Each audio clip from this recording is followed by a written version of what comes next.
Mesdames, Mesdemoiselles et Messieurs, chères auditrices et auditeurs, bonjour et bienvenue dans votre émission SLAP, Salon littéraire africain de Paris. C'est un réel plaisir pour moi de partager avec vous cette édition de votre émission, votre revue littéraire. Vous pouvez nous suivre également sur la radio panafricaine, l'Afrique d'une seule voix, dans l'émission Odyssée dans nos oreilles. Le lundi, le mercredi et le vendredi. Sinon, l'émission Odyssée dans nos oreilles est une émission littéraire qui passe du lundi au vendredi. Donc, c'est co-animé avec Mademoiselle Chancel Florence. Je suis Guillaume Adouvi, fondateur des éditions Ibidoun, maison d'édition de livres orientée vers l'Afrique et ses diasporas, mais également vers toutes les communautés afro-descendantes de l'Amérique, des Caraïbes et des Antilles. Merci de nous suivre et surtout, merci de bien vouloir vous abonner à notre chaîne TV des éditions Ibidoun Africa. Les éditions Ibidoun Africa sont prêtes à vous accompagner et vous suivre pas à pas dans vos projets éditoriaux. N'hésitez pas à nous contacter. Vous avez nos coordonnées sur cette interface. Merci beaucoup. Votre rendez-vous littéraire de ce jour vous parle froidement du péril de la distraction qui menace l'Afrique. Le péril de la distraction qui menace l'Afrique. La première raison qui justifie notre chronique introductive, c'est en réalité le peu d'intérêt qu'on accorde aujourd'hui à la littérature, à l'histoire, à la géopolitique, aux sciences en général dans certaines communautés noires, africaines et afro-descendantes. En effet, l'Afrique est un continent où les activités de l'esprit, les œuvres de création de l'esprit et les dimensions qu'elles peuvent prendre ne sont pas considérées comme prioritaires et bien souvent sont reléguées au second plan.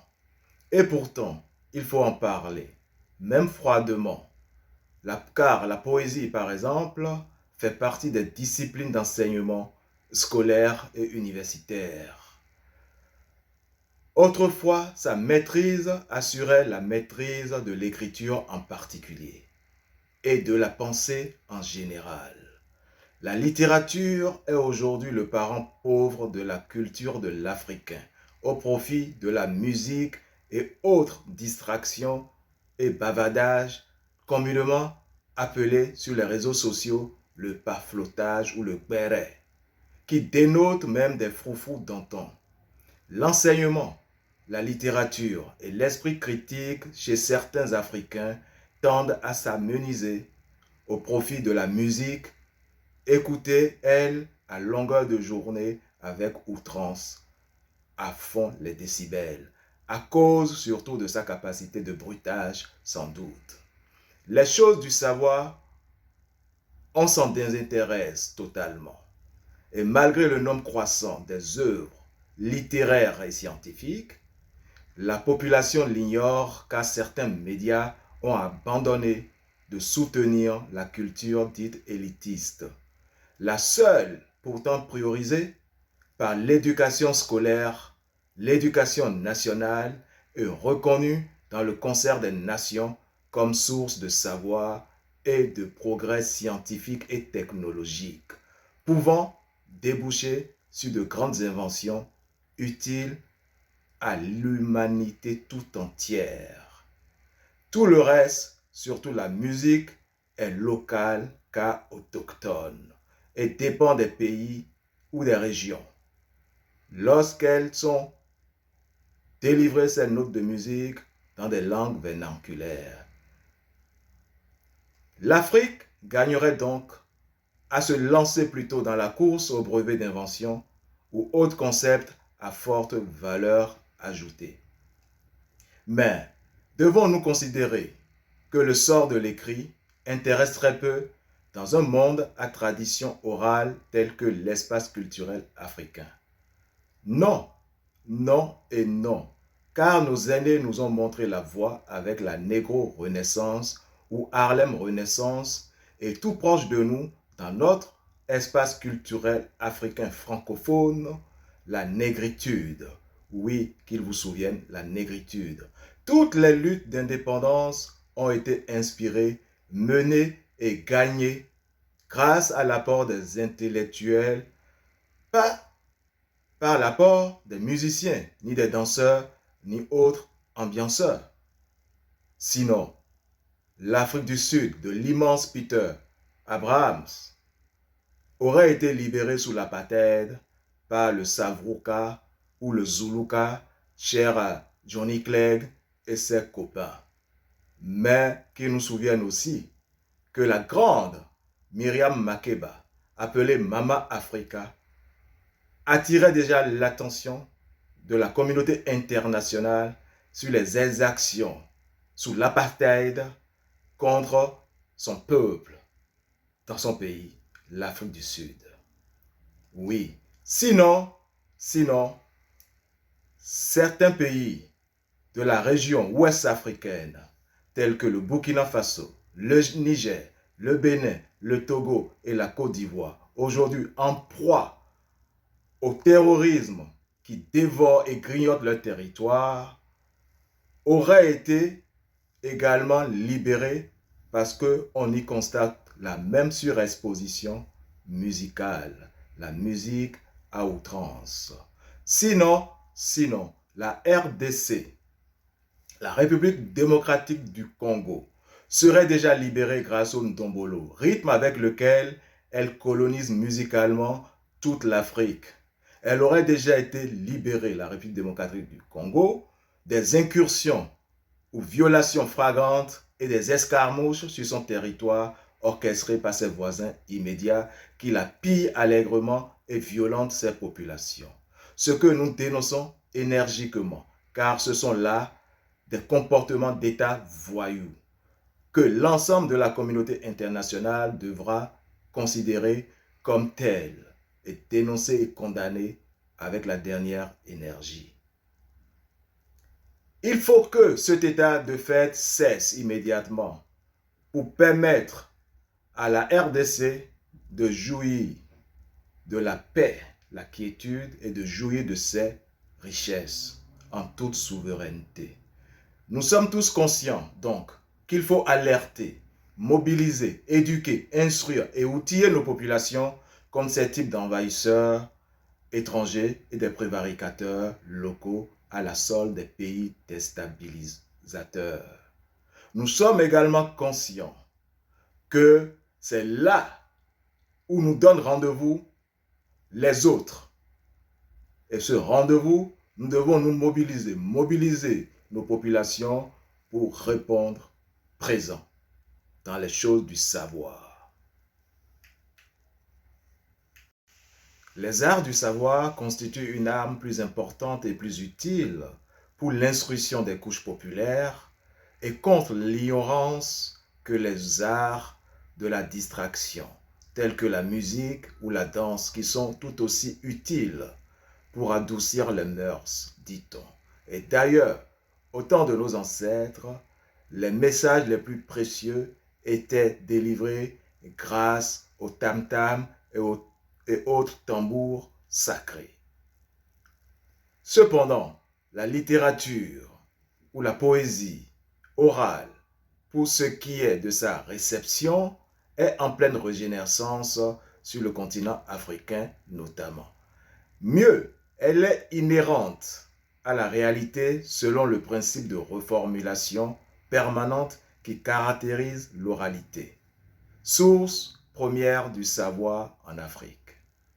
Dans l'édition de ce jour, nous proposons, dans une perspective à la fois littéraire et sociologique, nous offrons cette juxtaposition, objet de notre chronique de ce jour. Donc, nous entendons par ce travail observer le rôle de la littérature dans la promotion de la culture et la place que cette dernière occupe dans la vie sociale de nos pays africains et dans les communautés afrodescendantes.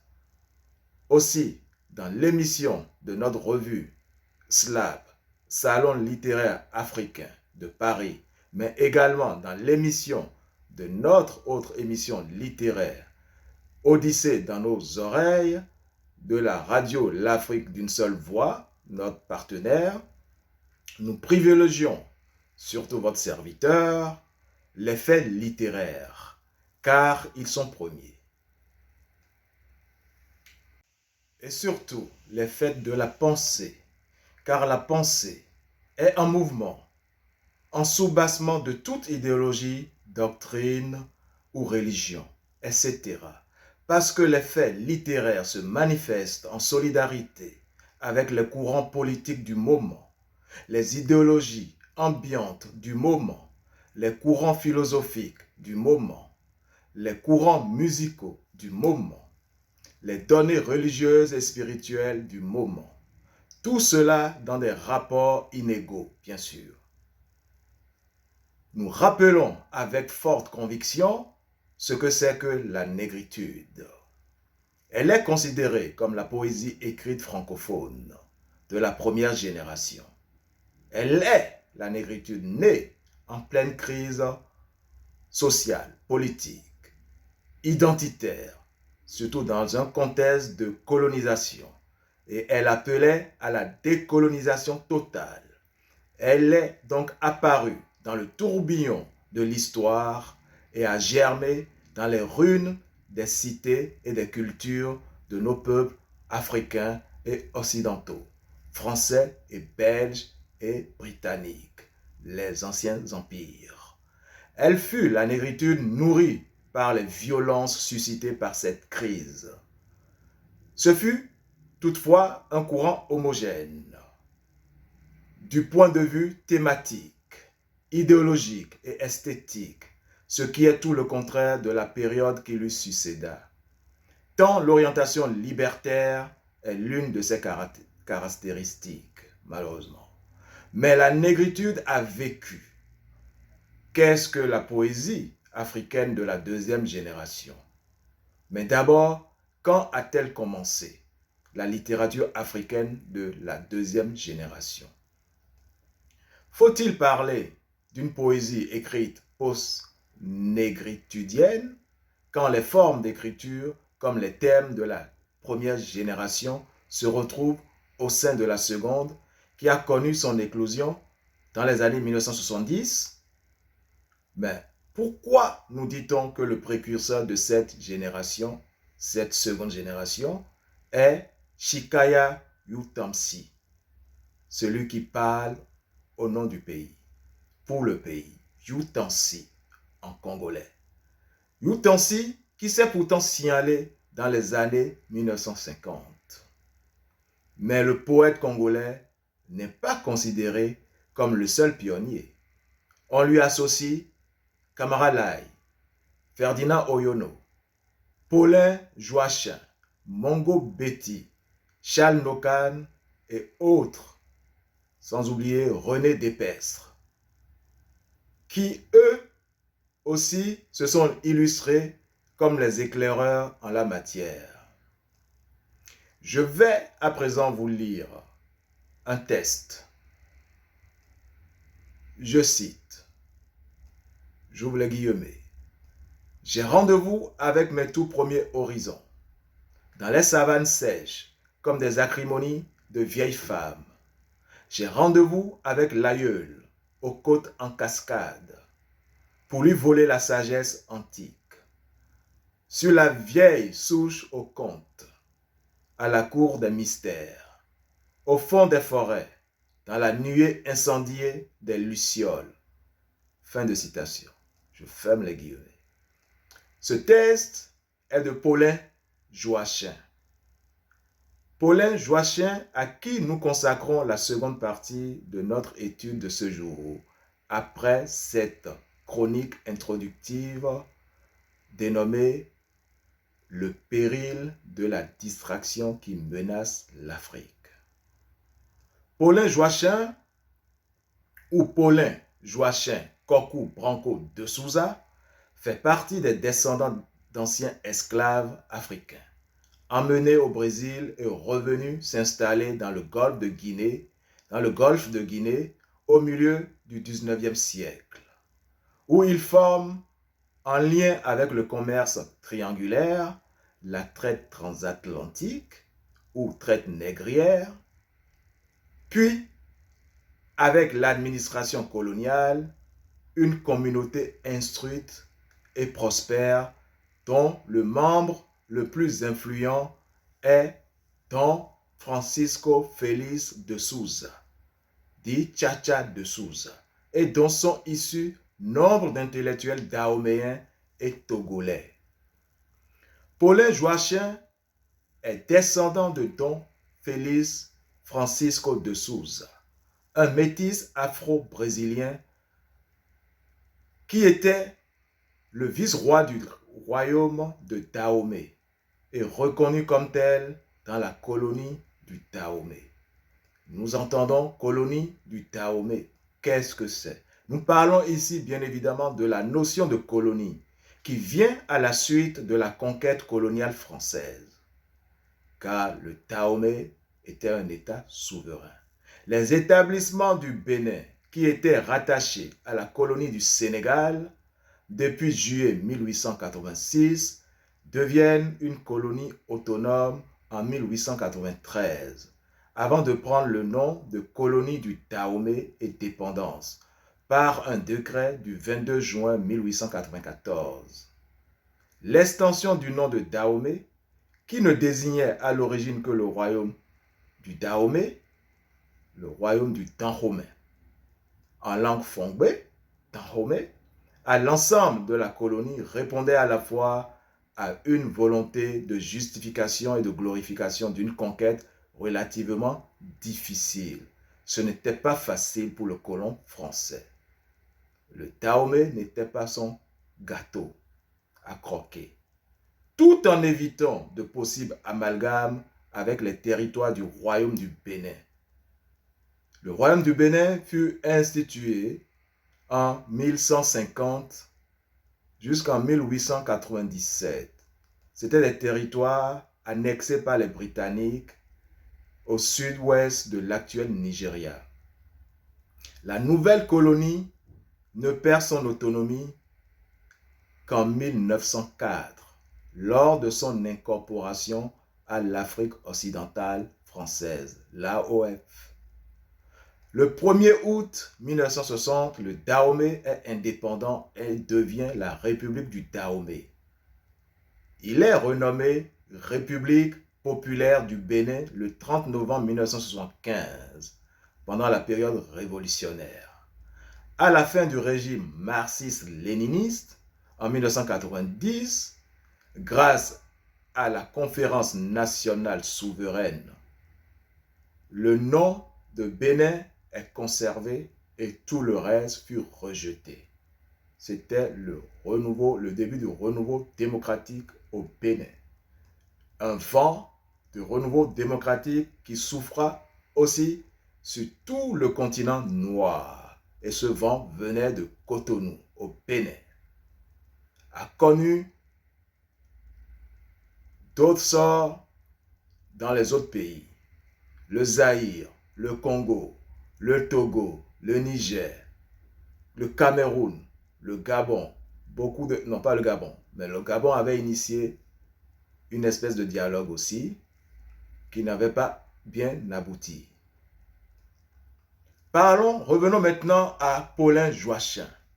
Paulin Joachim est né le 20 septembre 1931 à Cotonou, dans l'ancienne colonie du Dahomey donc, et mort le 24 novembre 2012 à Paris. Paulin Joachim est un écrivain, poète, critique littéraire, journaliste et homme de presse franco-béninois. L'élégance de sa langue et de ses tenues vestimentaires, également sa plume acérée et son aisance avec les grands de ce monde, en ont fait une légende du journalisme en Afrique.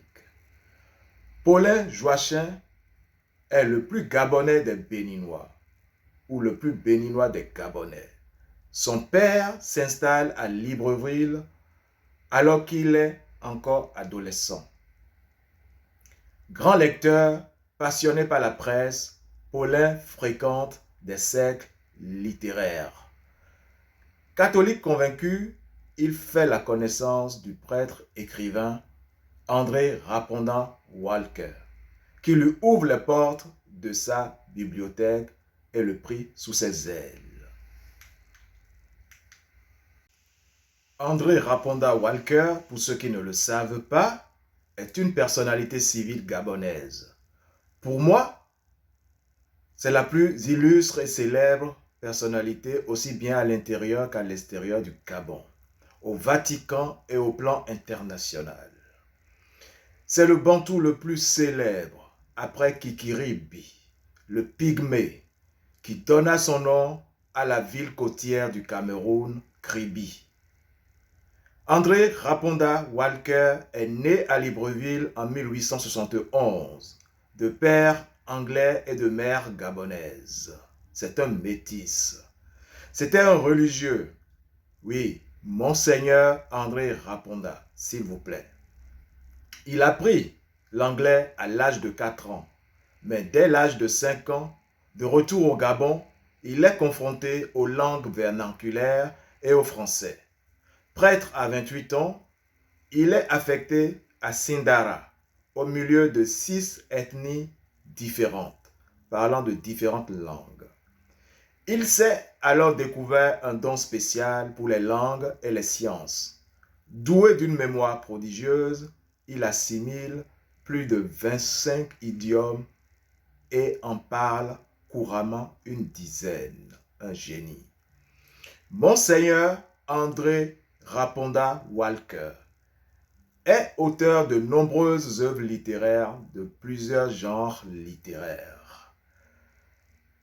Passant de la poésie aux contes et légendes, des essais et autres études généalogiques et autobiographiques, notamment sur la généalogie bantou.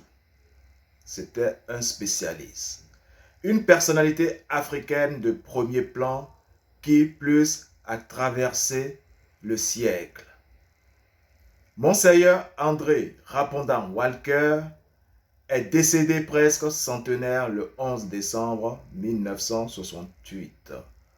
Nous lui consacrons une étude spéciale lors de la semaine dédiée au Gabon sur la chaîne, sur la radio, l'Afrique d'une seule voix. Très bientôt. Revenons donc à Paulin Joachim. Paulin Joachim arrive en France au lendemain de la Seconde Guerre mondiale. D'abord à Lyon, où il fait ses études de journaliste, en écrivant des articles pour Le Progrès, le journal Le Progrès. Il se rend ensuite à Paris en 1953, dans le contexte très stimulant d'une part de l'existentialisme, animé par le célèbre philosophe Jean-Paul Sartre au quartier latin. D'autre part, des débuts du mouvement de la négritude lancé par Aimé Césaire, Léon Gontran Damas et Léopold Sédar Senghor, mais pas que. Birago Diop, Ousmane Sembène et bien d'autres. Tout le campus pontin, c'est-à-dire les anciens élèves de l'institution, l'école normale supérieure William Ponty. Paulin Joachim est pendant quelque temps le secrétaire particulier du poète surréaliste Philippe Soupeau. Mais contre l'avis de ce dernier, qui lui déconseille formellement le journalisme, il intègre quand même l'école supérieure de journalisme. À l'issue de sa formation en 1958, il est recruté par l'illustre Pierre Lazarev à France 3, ce qui lui permet d'être aux premières loges pour suivre les débats politiques et intellectuels à la veille des indépendances africaines. Une position privilégiée donc. En parallèle, en 1953, l'homme de presse français Charles de Breteuil a lancé à Dakar le magazine Bingo, sous-titré, je cite, « L'illustre africain, revue mensuelle de l'activité noire », d'abord dirigé par Ousmane Socé Diop. En 1960, cette revue, ce magazine Bingo, passera sous le contrôle de Paulin Joachim. Il en devient le rédacteur en chef de 1960 à 1970. C'est lui qui publie des articles tels que Connaissance d'Aimé Césaire en 1962 ou Une saison au Congo du même Aimé Césaire en 1968. Paulin Joachim collabore aussi avec d'autres titres tels que Présence africaine et Tam Tam, une revue des étudiants catholiques africains.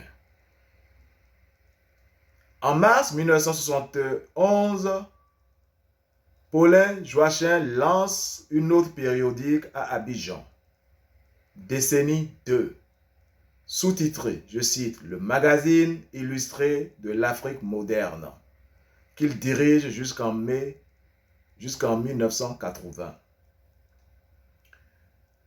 Paulin Joachim est le regard de ses contemporains. Que disent de lui ses contemporains? Pierre Amrouche.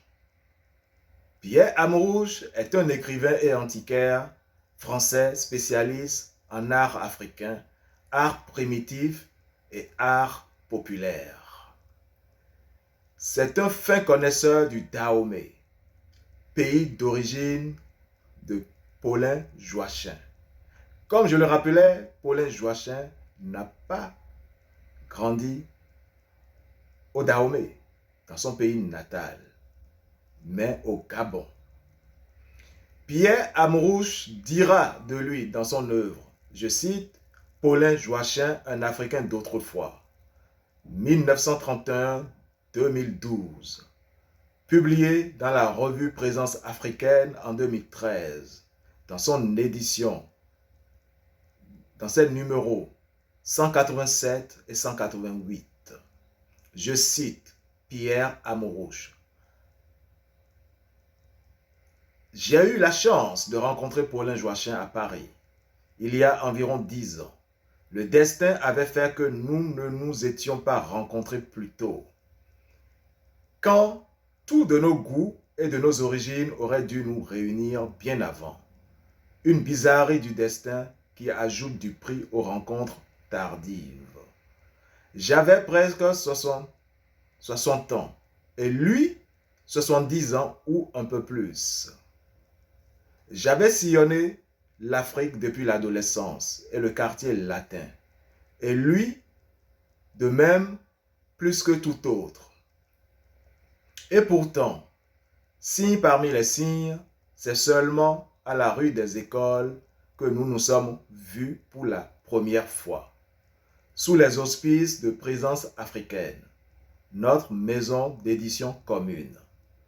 Ayant lu mes poèmes africains qu'il voulait préfacer, il avait demandé à me rencontrer. Et c'est à la brasserie Balzar que nous nous sommes donné rendez-vous. Il en savait plus sur moi et ma famille que moi sur lui. En revanche, sur son Dahomey d'origine, je crois que j'en savais plus que lui, ayant vécu à Cotonou et étant passionné par la culture fon, ce qui toujours l'enchantait et l'amusait. Avec lui, j'ai souvent revisité l'histoire de l'Afrique à Paris, des Africains d'autrefois, ceux qui, comme lui, parlaient un français plus choisi et harmonieux que celui des Français de France. On ne disait pas encore de souche. Son français, donc, était d'une rare élégance, à la limite de la préciosité, ce qu'il n'ignorait pas lorsqu'il lâchait ses phrases avec un long sourire, espiègle, semblant narguer son interlocuteur interloqué. Je vous lirai la phrase une autre fois. Le professeur et critique Pius Ngandou Nkashama. Un autre regard sur Paulin Joachim. Pius Ngandou Nkashama a écrit un jour que Paulin Joachim ne se manifestait pas souvent en poésie, pour laquelle il semblait pourtant être disposé. C'est sans doute vrai, mais pour ce qui est de l'écriture, la poésie est un comportement, un état constant et quotidien de veille et d'ouverture des sens à l'essence même de la vie. Le poète d'Antigrâce, Paulin Joachim, Antigrâce est une de ses œuvres, aurait dû suivre à la lettre les conseils de Philippe Soupeau, dont il fut un temps le secrétaire, qui le mettait en garde contre les ravages du journalisme, cette esthétique du divers, ayant été lui-même mise sur la touche du mouvement surréaliste par son pape André Breton, pour avoir préféré les vagabondages de ce métier aux séances en vase clos des rêves éveillés. Mais l'Afrique naissait à l'indépendance. Et Paulin Joachim s'est jeté dans le combat neuf de la liberté à corps et plumes perdus. Il y revient, ici, plein d'émotions, pour honorer la mémoire d'amis disparus, chers à l'Afrique.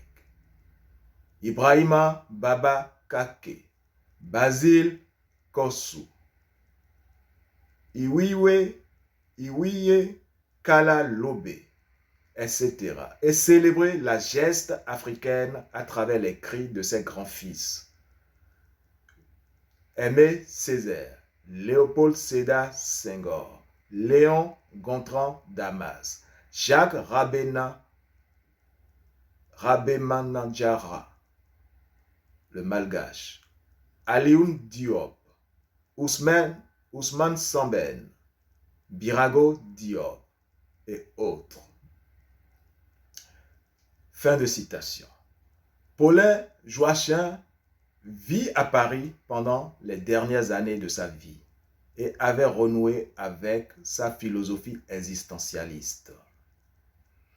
L'existentialisme est un courant philosophique et littéraire qui considère que l'être humain forme l'essence de sa vie par ses propres actions, celles-ci n'étant pas prédéterminées par des doctrines théologiques, philosophiques ou morales. L'existentialisme considère chaque individu comme un être unique, maître de ses actes, de son destin et des valeurs qu'il décide d'adopter. Bien qu'il existe des tendances communes entre les penseurs existentialistes, des différences subsistent. Il y a notamment un fossé entre les existentialistes athées, comme Jean-Paul Sartre ou Simone de Beauvoir, et les philosophes existentiels chrétiens, comme Søren Kierkegaard, Paul Tillich ou Gabriel Marcel, sans oublier la philosophie juive de l'existence de Martin Buber et Emmanuel Levinas, ou encore musulmane d'Abdenour Bida et d'Abdou Rahman Badawi, qui étaient considérés comme le principal maître de l'existentialisme arabe. Certains auteurs tels que Albert Camus ou Martin Heidegger ont même refusé d'être étiquetés comme existentialistes. Jean-Paul Sartre a livré quant à lui sa propre définition et concept de l'existentialisme et a donné une conférence sur le sujet. Je le cite, « L'existentialisme est un humanisme ». Je vous conseille quelques recueils de poèmes de Joachim Paulin. Paulin Joachim. Paulin Kokou Joachim Branco de Souza. Un nègre raconte, publié en 1954. Antigrâce, publié en 1967. Oraison pour une renaissance, publié en 1984. Éclair d'ébène et de diamant, publié en 2002. À sa mort, Paulin Joachim reçut de nombreuses distinctions de son vivant et déjà en 2006, il lui fut décerné la médaille Webb Dubois. Webb William Edward Burgard Dubois.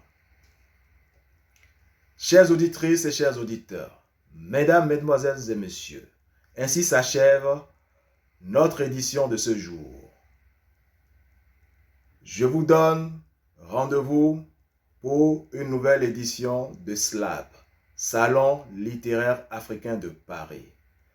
Mais assez rapidement, vendredi, j'aurai plaisir à vous retrouver sur la chaîne de la radio panafricaine, l'Afrique d'une seule voix, dans l'édition Odyssée dans nos oreilles. Je suis Guillaume Adouvi, fondateur des éditions Ibidoun, maison d'édition de livres partenaire de la radio panafricaine, l'Afrique d'une seule voix. Je vous remercie pour votre attentive écoute. Et si vous venez de nous découvrir, je vous prierai de bien vouloir vous abonner à notre page sur notre chaîne YouTube, ce qui nous donnera la motivation de continuer à vous préparer du contenu. Et vous pouvez aussi nous écrire pour nous dire ce dont vous aimeriez que nous vous entretenions spécialement. Quant à la maison d'édition, nous sommes à votre disposition pour vous accompagner dans vos projets éditoriaux. Merci infiniment.